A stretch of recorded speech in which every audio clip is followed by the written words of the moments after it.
At the beginning of the movie, Hanif and his family are going to visit the man who raised Hanif in the orphanage because he is gravely ill.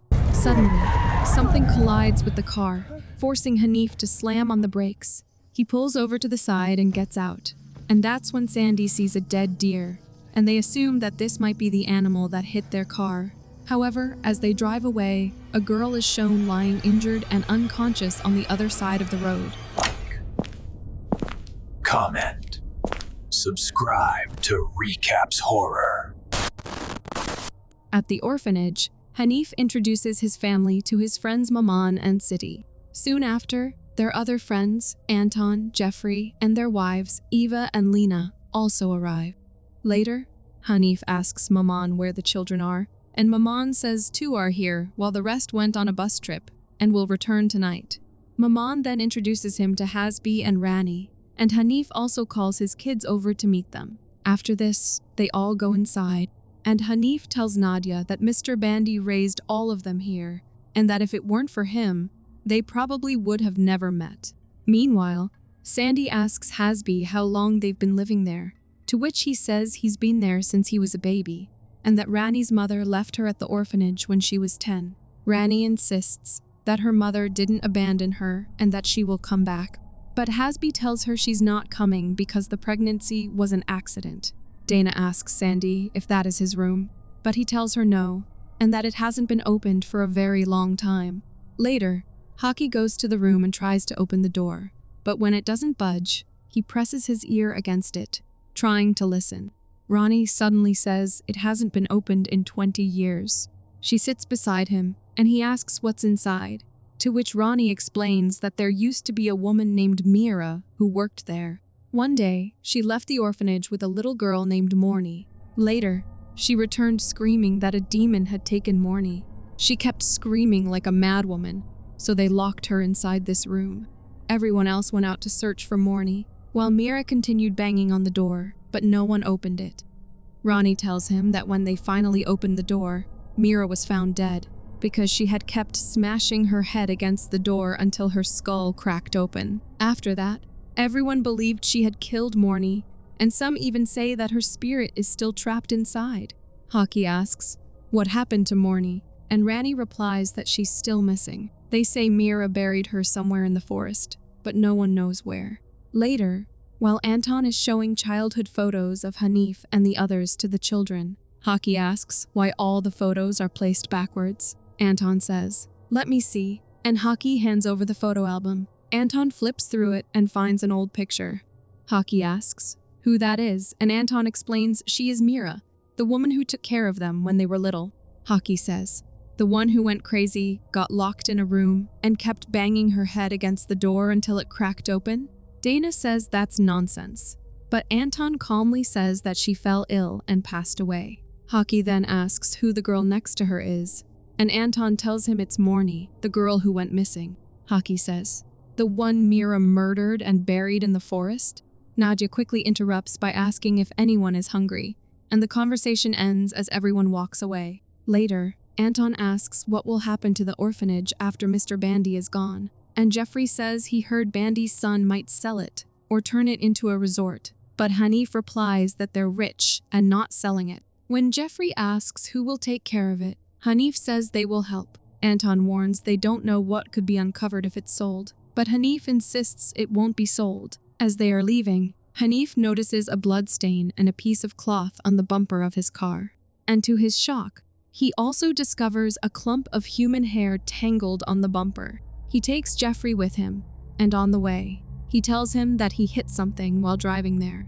He thought it was just a deer, but he's not sure and needs to find out for certain.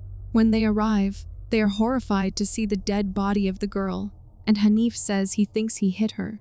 Jeffrey asks what they should do, and just then, Hanif notices something in the distance. He turns on his phone's flashlight and walks further into the field, where a bus is parked. Out of curiosity, he steps inside, and to his shock, he finds the driver's corpse, but the horror only intensifies as he discovers the dead bodies of the children. As Hanif rushes out of the bus, Jeffrey also sees the horrifying scene. He rushes to Hanif and asks what happened to them, But Hanif says there's no signal and they can't just leave the bodies. Jeffrey suggests going to the police, but Hanif reminds him it's 2 hours away, so Jeffrey proposes returning to the orphanage to call instead. However, at the orphanage, Nadia finds the phone dead, and Maman tells her that the line was cut days ago because they couldn't pay the bill. After a while, as they all sit down for dinner, Nadia asks Lena why she isn't eating, to which she says she's trying to skip dinner. Anton asks if she's on a diet, adding that her body looks fine. Eva scolds him for being rude, but then she also says that Lena doesn't look fat. Nadia notices Eva constantly spraying something and asks what it is, to which Anton explains that a couple of months ago, Eva had a rash on her body and got paranoid, thinking it was a flesh-eating bacteria, but it turned out her skin was just dry. Eva says that he saw for himself that it turned into blisters and pus, but then apologizes for bringing it up during dinner. Nadia then asks where Jeffrey and Hanif are, and Anton replies that it's an old habit, saying those two always disappear and leave him alone. Later, Ronnie shows Haki an old video of the orphanage, and when Mira appears, Haki asks what happened to her leg, to which Ronnie explains that as a baby, she cried a lot, and her father broke her leg. Haki asks, "And you still want parents?" To which Ronnie stops the video, saying he'll have nightmares and won't be able to sleep. When Hanif and Jeffrey return to the orphanage, Anton casually asks what they've been up to, and Hanif tells him to check the back of the car. Anton gets in the back seat and is shocked to see something there, and as he pulls the cover, he is horrified to see the dead girl inside. Anton asks Hanif to explain what happened, and Hanif tells him that he hit a girl on the way to the orphanage. Anton tells them to calm down, but Hanif says he saw a bus too, filled with the dead orphanage children. Anton is stunned and asks what he's talking about, but Jeffrey confirms it and tells him that if he doesn't believe them, he can go see it himself. Anton suggests they call the police, to which Hanif says he wants to make a call from the orphanage's phone. But Anton tells him that the phone hasn't been working for days. Hanif says someone should go to the police, but not him, since his wife will panic. Jeffrey refuses to leave his wife too, and suggests they all go together. But Anton calms them, offers to go alone, and Hanif tells him it was near kilometer 81.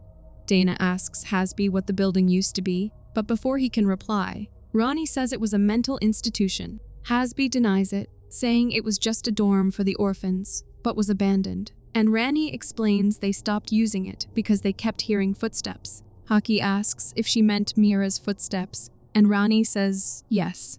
Meanwhile, at kilometer 81, Anton locates the abandoned bus, and as he climbs aboard, every child is standing motionless. Suddenly, the bus door slams shut with a bang. He spins around and yanks at the handle, but it refuses to budge. And that's when he sees a woman standing outside the window. Anton's heart pounds as he stumbles backward and steps on an egg, from which a flood of black insects begins pouring out, and the insects swarm across his body.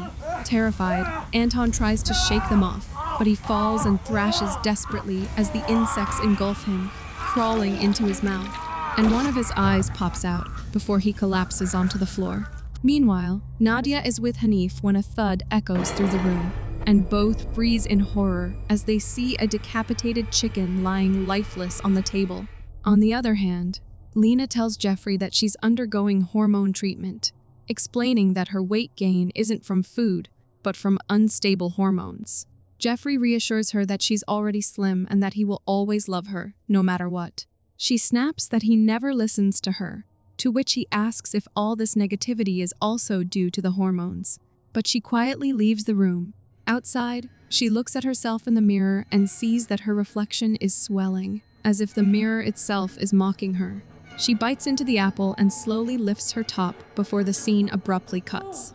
Meanwhile, Ava is trying to sleep when centipedes suddenly fall onto her and crawl into her top.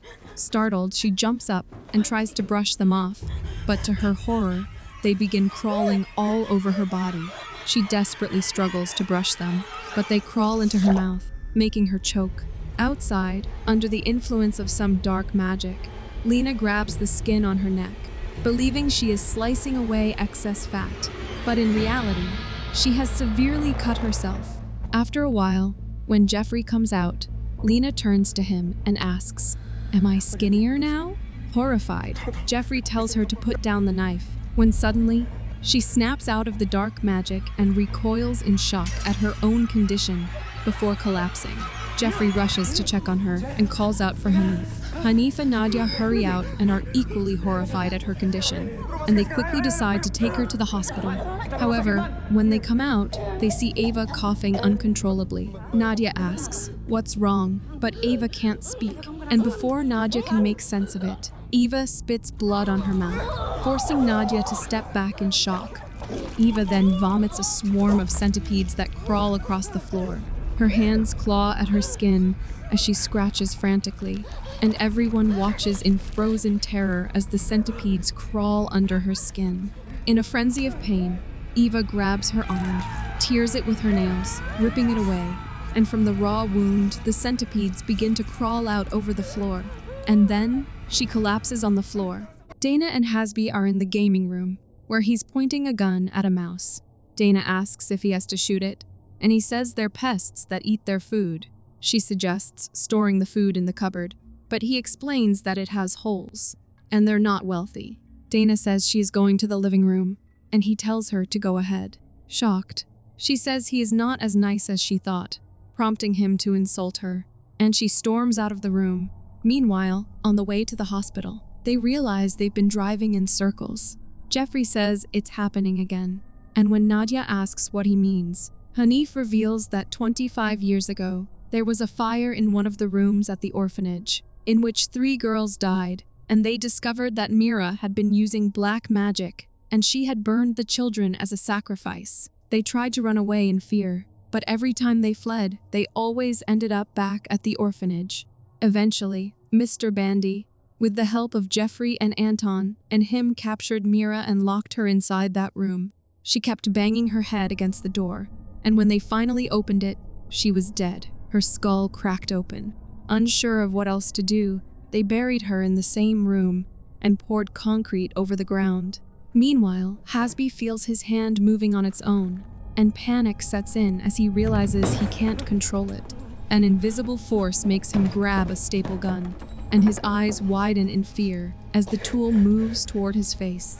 He tries to fight it, but the force is too strong, and with a sharp click, the staples pierce his lips, shutting his mouth. Meanwhile, Haki keeps watching the video of Mira limping out of her room, but suddenly the screen switches to show the very room he's sitting in. He watches Mira walk toward him and spins around, but the room is empty. He quickly looks back at the TV and sees her getting closer, then catches her reflection on the screen. Terrified, he turns again, but no one is there. He glances once more at the TV and finally sees her ghostly form creeping behind it, and, horrified, he bolts from the room. He comes to the gaming room looking for Hasby, where he finds him crying, his mouth grotesquely stapled shut with jagged pins, and as Hasby grabs the gun and gets up, Haki asks him what happened. Hasby struggles to fight the unseen force, trying to regain control of himself, but the force compels him to shoot Haki in the leg. He cocks the gun again and fires at Haki once more, leaving him helplessly calling for his parents. The force then pushes Hasby to place the gun against Haki's forehead, but at the last moment, he manages to turn it aside. Meanwhile, Hanif and the others return home and discover that Haki is missing.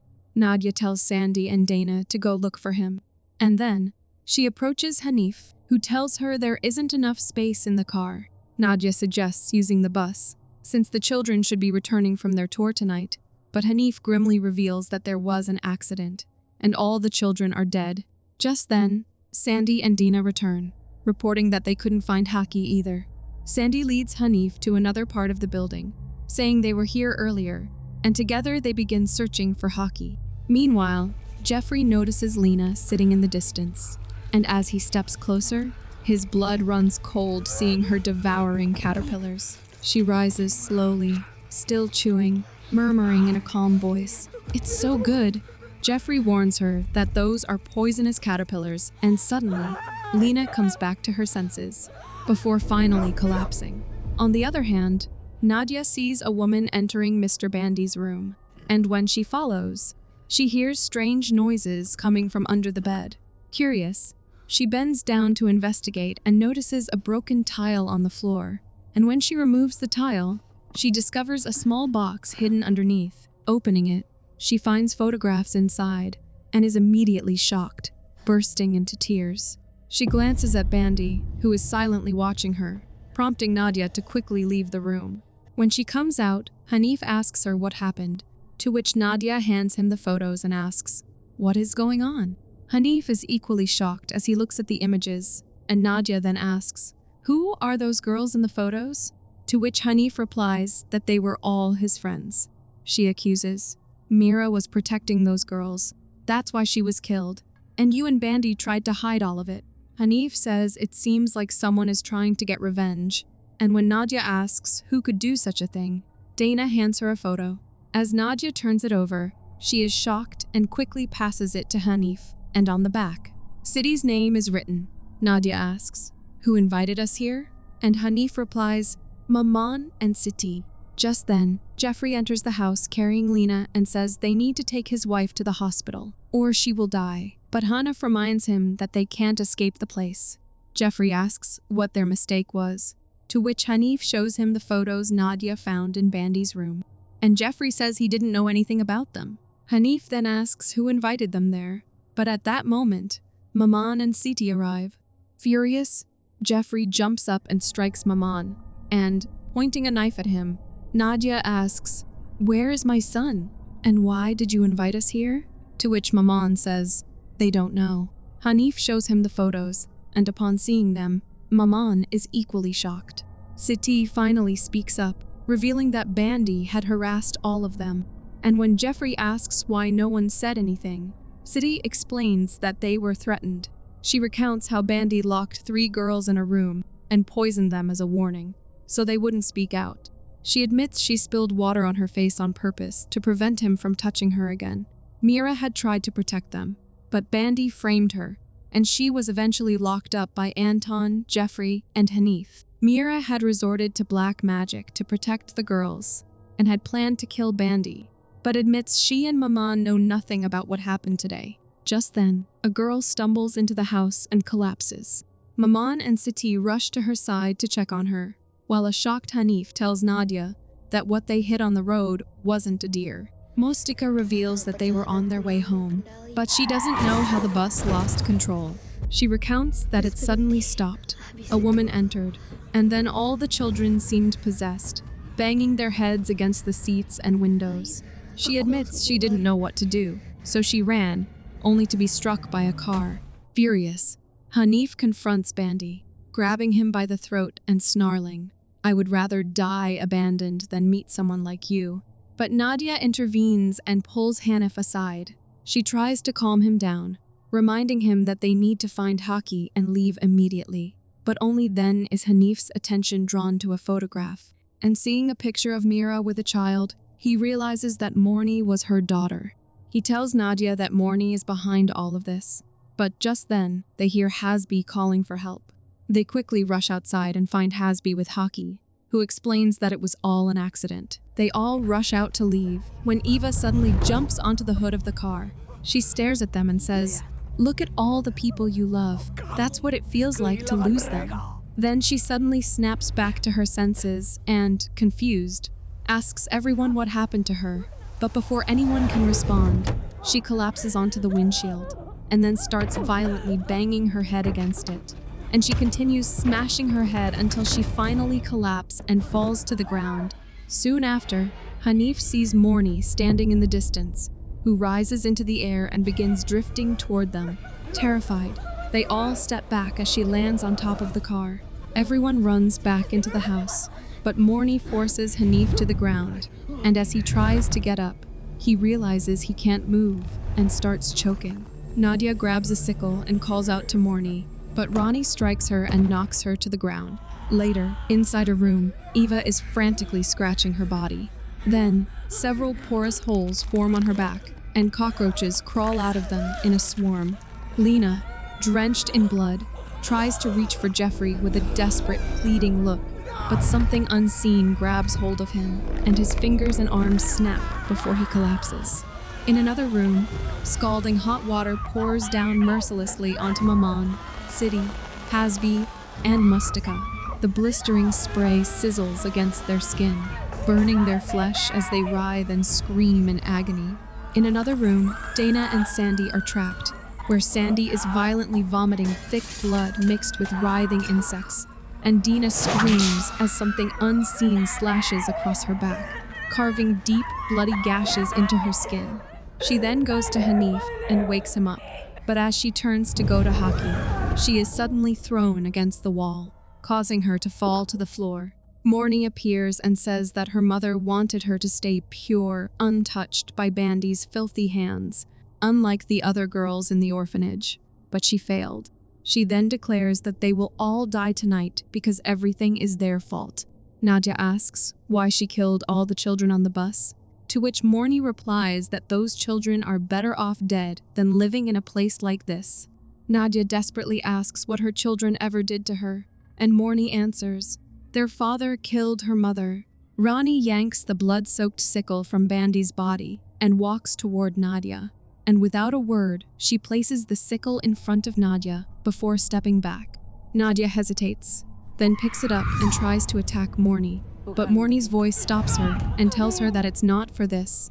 She then tells Nadia to kill her husband, and she'll let the children go. Nadia refuses, to which Morny says if she waits any longer, there won't be a single piece of your children left to take home. Hanif, injured but conscious, begs Nadia to save the kids.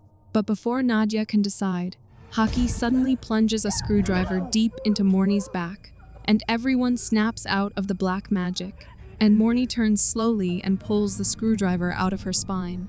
Nadia, seizing the moment, grips the sickle and rushes at Morny, and she slashes it across Morny's throat. Blood spatters across the room as Morny gurgles in fury until her head snaps off and thuds onto the floor. Ronnie suddenly lunges at Nadia, striking her with feral rage until Hanif grabs her and pulls her away. Haki rushes over to Nadia, but Morny suddenly says, "How dare you?" Then her headless corpse jerks upright, bones cracking as it rises. It staggers forward, bends down to pick up her severed head, and puts it back onto her bloody neck with a horrible squishing sound. Morny begins stalking toward Nadia, but Nadia grabs a candle and hurls it at her.